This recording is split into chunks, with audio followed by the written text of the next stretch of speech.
Hi guys, ഇന്ന് ഞാൻ വന്നിരിക്കുന്നത് നമ്മുടെ സ്കിന്നിനെ നന്നായിട്ട് നിറം വർദ്ധിപ്പിക്കാൻ പറ്റിയിട്ടുള്ള ഒരു ഫേസ് പാക്കിന്റെ കൂട്ടുമായിട്ടാണ് ട്ടോ. അപ്പോൾ ഈ ഒരു ഫേസ് പാക്ക് ഉപയോഗിച്ച് വരാണെന്നുണ്ടെങ്കിൽ നമ്മുടെ സ്കിൻ നന്നായിട്ട് തന്നെ നിറം വെച്ച് തുടങ്ങുന്നത് നമുക്ക് കാണാൻ പറ്റും. അത്രയും അമേസിംഗ് റിസൾട്ട് തരുന്ന ഒരു ഫേസ് പാക്ക് ആണ് ഇത്. അപ്പോൾ തീർച്ചയായിട്ടും എല്ലാവരും വീഡിയോ സ്കിപ്പ് ചെയ്യാതെ ഒന്ന് കണ്ടു നോക്കുക. അപ്പോൾ നമുക്ക് വീഡിയോ സ്റ്റാർട്ട് ചെയ്യാം ട്ടോ. അപ്പോൾ ഇതിനു വേണ്ടിയിട്ട് നമുക്ക് ആദ്യം വേണ്ടത് കറ്റാർവാഴയാണ്. അപ്പോൾ ഈ ഒരു കറ്റാർവാഴ എങ്ങനെ ശരിയായ രീതിയിൽ എടുക്കണം എന്നുള്ള വീഡിയോ ഒക്കെ നമ്മൾ ചെയ്തിട്ടുണ്ട്. അതുപോലെ തന്നെ നമ്മൾ വീഡിയോയിലൊക്കെ പറഞ്ഞിട്ടുണ്ട്. അപ്പോൾ ഇനിയിപ്പോൾ ഞാൻ വീണ്ടും പറയേണ്ട കാര്യമില്ല. അപ്പോൾ നമ്മൾ കറ്റാർവാഴ ചെറിയൊരു കഷ്ണം കറ്റാർവാഴ എടുത്ത് നന്നായിട്ട് കഴുകിയച്ച ശേഷം അതങ്ങ് ജ്യൂസാക്കി കൊണ്ടുവരാം കേട്ടോ. ഇനി നമുക്ക് തൽക്കാലത്തേക്ക് ഒരു ജ്യൂസിന് അങ്ങ് മാറ്റി വയ്ക്കാം കേട്ടോ. ഇനി ചെയ്യേണ്ടത് ഗ്യാസ് ഓൺ ചെയ്തിട്ട് അതിന് മീതെ നമുക്കൊരു പാന് വെച്ച് കൊടുക്കാം. എന്നിട്ട് അതിനകത്തേക്ക് നമ്മൾ ചേർത്ത് കൊടുക്കാൻ പോകുന്നത് റൈസ് പൗഡറാണ്. ഈ ഒരു റൈസ് പൗഡർ നമ്മൾ നോർമലായിട്ട് വീട്ടിൽ കുക്കിങ്ങിന് ഉപയോഗിക്കുന്ന ആ റൈസ് പൗഡർ തന്നെ കേട്ടോ. അപ്പോൾ അത് ഞാനിവിടെ ഒരു 2 ടീസ്പൂണോളം ഇട്ട് കൊടുക്കുന്നുണ്ട്. നമ്മുടെ ഫേസിലും കൈക്കൊക്കെ ഇടാൻ പാകത്തിന് വേണ്ടിയിട്ടാണ് ഞാനത് ചെയ്തെടുക്കുന്നത്. അപ്പോൾ അതിന് വേണ്ടി ഞാൻ ഒരു 2 ടീസ്പൂണോളം ഞാൻ ചേർത്ത് കൊടുത്തിട്ടുണ്ട്. എന്നിട്ട് നന്നായിട്ട് 2 മിനിറ്റ് നന്നായിട്ടൊന്ന് ചൂടാക്കി എടുക്കട്ടോ. അപ്പോൾ ചൂടാക്കുന്ന സമയത്ത് നമ്മുടെ ഗ്യാസിൻ്റെ ഫ്ലെയിം നല്ലവണ്ണം കുറച്ചിട്ട് വേണം ചെയ്യാനായിട്ട്. ഏറ്റവും ലോ ഫ്ലെയിമിലിട്ട് വേണം ചെയ്യാനായിട്ട്. അല്ലെങ്കിൽ നമുക്ക് ഈ ഒരു അരിപ്പൊടി നന്നായിട്ട് അങ്ങ് കരിഞ്ഞു പോകും. പിന്നെ നമുക്ക് വിചാരിച്ച ആ ഒരു റിസൾട്ട് കിട്ടത്തില്ല. ഓക്കെ, അപ്പോൾ നന്നായിട്ട് നമ്മുടെ ഈ ഒരു അരിപ്പൊടി നന്നായിട്ട് വറുത്ത് വന്നിട്ടുണ്ട്. ഇനി നമ്മളിതിനകത്തേക്ക് ചേർത്ത് കൊടുക്കാൻ പോകുന്നത് ബ്രൂവിൻ്റെ കാപ്പിപ്പൊടിയാണ് കേട്ടോ.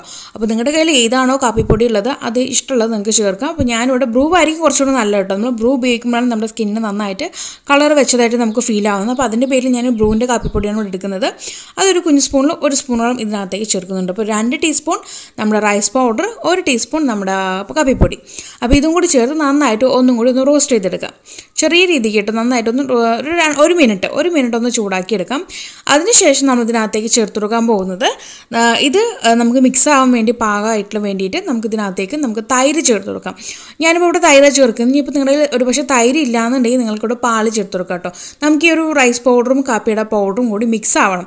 ആ ഒരു രീതിക്ക് വേണം ഈ ഒരു തൈര് ചേർത്ത് കൊടുക്കാനായിട്ട്. ഞാനിപ്പോൾ ഇവിടെ ഒരു 2-3 ടീസ്പൂണോളം തൈര് ചേർക്കുന്നുണ്ട്. എന്നിട്ട് ഈ ഒരു കൂട്ട് നന്നായിട്ട് അങ്ങ് മിക്സ് ആക്കി കൊണ്ടുവരികയാണ്. ഈ കൂട്ട് നല്ലവണ്ണം മിക്സാക്കിയതിന് ശേഷം നമുക്ക് ഗ്യാസിൻ്റെ ഫ്ലെയിം അങ്ങ് ഓഫ് ചെയ്തിടാം. എന്നിട്ട് വേണം ഇതിനകത്തേക്ക് കറ്റാർവാഴ ജ്യൂസ് ചേർത്ത് കൊടുക്കാനായിട്ട്. അപ്പോൾ ആ ഒരു കാര്യം പ്രത്യേകം ശ്രദ്ധിക്കണം കേട്ടോ. ഗ്യാസിൻ്റെ ഫ്ലെയിം ഓഫ് ചെയ്തിട്ട് വേണം ഈ ഒരു ജ്യൂസ് ഇതിനകത്തേക്ക് ആഡ് ചെയ്ത് കൊടുക്കാനായിട്ട്. അപ്പോൾ ഞാനിവിടെ ഈ ഒരു ജ്യൂസ് ഒരു 3 ടീസ്പൂണോളം ഞാൻ ചേർത്ത് കൊടുക്കുന്നുണ്ട്. എന്നിട്ട് നന്നായിട്ട് അങ്ങ് മിക്സാക്കി കൊണ്ടുവരാം കേട്ടോ. ഞാൻ വീണ്ടും പറയുകയാണ്, ഗ്യാസിൻ്റെ ഫ്ലെയിം ഞാൻ ഓൺ ആക്കിയിട്ടില്ല, ഓഫ് ചെയ്തിട്ടിരിക്കുകയാണ്. അതിനുശേഷമാണ് ഈ ഒരു ജ്യൂസ് ചേർത്ത് കൊടുക്കുന്നത്. അപ്പോൾ നന്നായിട്ട് അങ്ങ് ഇതും കൂടി അങ്ങ് മിക്സാക്കി കൊണ്ടുവരാം.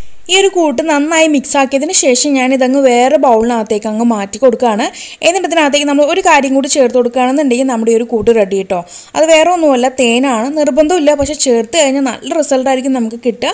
അപ്പോൾ ഞാനിവിടെ ഒരു 1/2 ടീസ്പൂണോളം തേനും കൂടി ചേർത്ത് ഇവയെല്ലാം കൂടി നന്നായിട്ട് അങ്ങ് ഒരിക്കൽ കൂടി അങ്ങ് മിക്സാക്കി എടുക്കുകയാണ്. അപ്പോൾ നമ്മുടെ ഈ ഒരു ഫേസ് പാക്ക് റെഡി കേട്ടോ. ഇനി നമുക്കിത് അപ്ലൈ ചെയ്യാവുന്നതാണ്. ഇനിയിപ്പോൾ ഇത് അപ്ലൈ ചെയ്യാനായിട്ട് പ്രത്യേകിച്ച് സമയവും കാര്യങ്ങളൊന്നുമില്ല. നമുക്കിത് എപ്പോൾ വേണം, നിങ്ങൾ എപ്പോഴാണോ ഫ്രീ ആയിരിക്കുന്നത് ആ ടൈമിൽ നിങ്ങൾക്ക് അങ്ങ് അപ്ലൈ ചെയ്താൽ മതിയാകും. ഒരു അരമണിക്കൂർ അല്ലെങ്കിൽ ഒരു 25 മിനിറ്റ് മാത്രം വെച്ചിരുന്നാൽ മതി കേട്ടോ. അതുപോലെ തന്നെ നമ്മൾ ഈ ഒരു കൂട്ട് ഫ്രഷ് ആയിട്ട് ഉണ്ടാക്കിയിട്ട് വേണം ഇത് ഉപയോഗിക്കാനായിട്ട്. ആദ്യം തന്നെ ഇതുണ്ടാക്കി ഫ്രിഡ്ജിനകത്ത് എടുത്ത് വെച്ചിട്ട് ഉപയോഗിക്കാൻ നിൽക്കരുത്. നമ്മളിത് ഫ്രഷ് ആയിട്ട് വേണം ഇത് ഉപയോഗിക്കാനായിട്ട്. എങ്കിൽ മാത്രമേ നമുക്ക് വിചാരിച്ച ആ ഒരു റിസൾട്ട് കിട്ടത്തുള്ളൂ. ഇനി ഞാൻ ഈ ഒരു ഫേസ് പാക്ക് എൻ്റെ മോൻ്റെ കയ്യിലാണ് അപ്ലൈ ചെയ്ത് കാണിച്ചു തരുന്നത്. നിങ്ങൾക്കുള്ള എല്ലാവരുടെയും കംപ്ലൈൻ്റ് ആണ് എൻ്റെ കയ്യിൽ അപ്ലൈ ചെയ്യാതെ കുറച്ച് കളർ കുറവുള്ള ആളുടെ കയ്യിലൊന്ന് അപ്ലൈ ചെയ്യാനായിട്ട്. അപ്പോൾ ഞാനിവിടെ എൻ്റെ മോൻ്റെ കയ്യിൽ അപ്ലൈ ചെയ്ത് കാണിക്കുന്നുണ്ട്. അപ്പോൾ ഈ ഒരു രീതിക്ക് തന്നെ നിങ്ങൾ ഫോളോ ചെയ്യണം കേട്ടോ. ആരും ഈ ഒരു കൂട്ടുണ്ടാക്കിയിട്ട് ഫ്രിഡ്ജിൽ വെച്ചിട്ട് ഉപയോഗിക്കാൻ നിൽക്കരുത്. എങ്കിൽ നിങ്ങൾക്ക് വിചാരിച്ച ആ റിസൾട്ട് കിട്ടത്തില്ല. നമ്മൾ ഈ ഒരു രീതിക്ക് ഫ്രഷ് ആയിട്ട് ഉണ്ടാക്കിയെങ്കിൽ മാത്രമേ നമുക്ക് റിസൾട്ട് ഉണ്ടാവുകയുള്ളൂ. അപ്പോൾ നിങ്ങൾ ഈ ഒരു രീതിക്ക് ഈ ഒരു കൂട്ടിന് നമ്മുടെ ഫേസിൽ ആദ്യം അപ്ലൈ ചെയ്തിട്ട് ആദ്യം ഒന്ന് മസാജ് ചെയ്യുക കേട്ടോ. ഈ ഒരു പാക്ക് വെച്ചിട്ട് നന്നായിട്ടൊന്ന് മസാജ് ചെയ്തിട്ട് പിന്നീട് വേണം നമുക്ക് ഈ ഒരു കൂട്ട് തേച്ച് പിടിപ്പിക്കാനായിട്ട് നമ്മുടെ ഫേസിൽ. അപ്പോൾ ഈ രീതിക്ക് ചെയ്തതിന് ശേഷം നന്നായിട്ട് ഡ്രൈ ആവാനായിട്ട് സമയം കൊടുക്കുക. ഏകദേശം ഒരു 20-25 മിനിറ്റ് കഴിയുമ്പോൾ നമ്മുടെ ഒരു ഫേസ് പാക്ക് നന്നായിട്ട് ഡ്രൈ ആയി വന്നിട്ടുണ്ടാവും. അതിനുശേഷം നമുക്ക് തണുത്ത വെള്ളം ഉപയോഗിച്ച് അങ്ങ് കഴുകിക്കളയാവുന്നതാണ്. ഗൈസ്, കണ്ടല്ലോ, നമ്മളിത് ഒരു തവണ മാത്രം ഉപയോഗിച്ചിട്ടുള്ളൂ. ആ ഒരൊറ്റ തവണ ഉപയോഗിക്കുമ്പോൾ ഇത്ര മാത്രം നമുക്ക് റിസൾട്ട് ഉണ്ടെങ്കിൽ നമ്മളിത് ഡെയിലി ഉപയോഗിച്ച് വരികയാണെങ്കിൽ നമുക്ക് എന്തോരം റിസൾട്ടായിരിക്കും നമുക്ക് ലഭിക്കുക.